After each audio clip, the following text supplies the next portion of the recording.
Shannon. Alright, hey guys, my name's Shannon Ellis.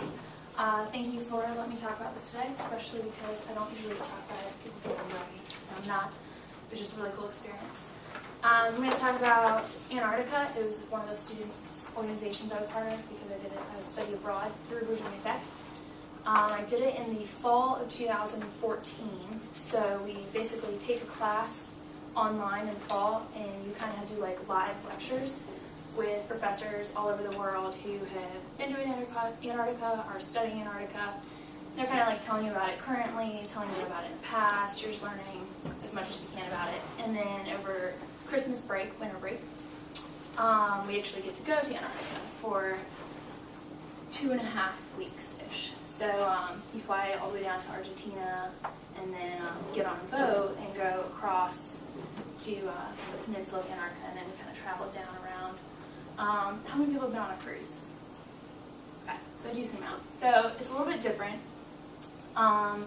in that it's not necessarily a cruise ship that we get on. It's like a ship. So it's more like an industrial ship, and it's pretty low to the water, so you can get seasick very easily. So you go ahead of time having lots of medicines prescribed and whatnot. But it's neat in that it's not like being on a cruise. You don't just stop at a port. So they have a set destination plan for you when you get on the ship. And that's everywhere in Antarctica that we're going to try to stop and get off and go and see whatnot. But the weather changes really, really quickly. So a stop that we were probably going to try to make, if all of a sudden the weather is really bad and there's like a storm of some sort or just outrageous winds, we can't go there.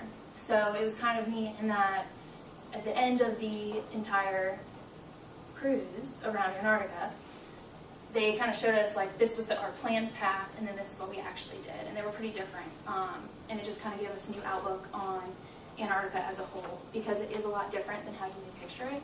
So obviously it's going to be so much better and bigger than the pictures. It was really cool being down there because we got to learn a lot about ecotourism, and then we studied wildlife as well. There's a lot of wildlife in that there's a lot of like organisms, especially microorganisms that we studied, and then a lot of bird life, and of course you have, you know, whales and seals and whatnot, and then you have penguins. But the interesting thing about that is you don't get to touch the penguins unless they come up to you. So the coolest thing about Antarctica is that there's international laws on Antarctica because it doesn't technically belong to any country or continent, anything like that. So they've kind of like formed this big organization, and they've created these, you know, rules and restrictions of who can come in, who can't. They used to have a bunch of people going in to do whaling, and it was kind of destroying the ecosystem and even the environment a little bit. So they stopped that, and that's kind of when this whole rule system started. So for a penguin, for example, you can only be within 3 to 5 feet of it, and if it continues to walk up to you, then that's okay, but it has to come to you. You can't go any further and go up to it and touch it, unless you have been sent there specifically to study a certain type and you have all of those signatures signed upon saying that you can go up and touch the penguins and stuff. If you ever get a chance to go to Antarctica, it's a great experience.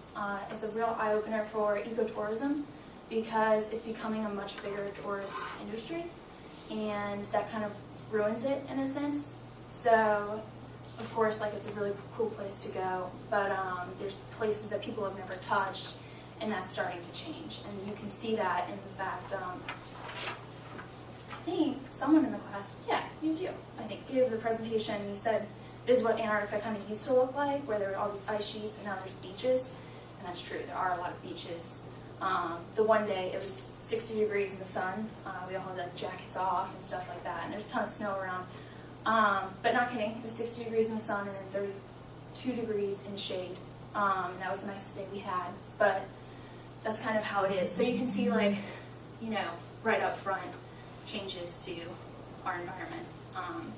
So if you can go, you should, but just keep in mind that you're going to want to follow these procedures of even like washing your boots a certain way so that you're not harming their environment too much down there. Any questions? No? Okay. There's a program through Tech that you can do it for study abroad.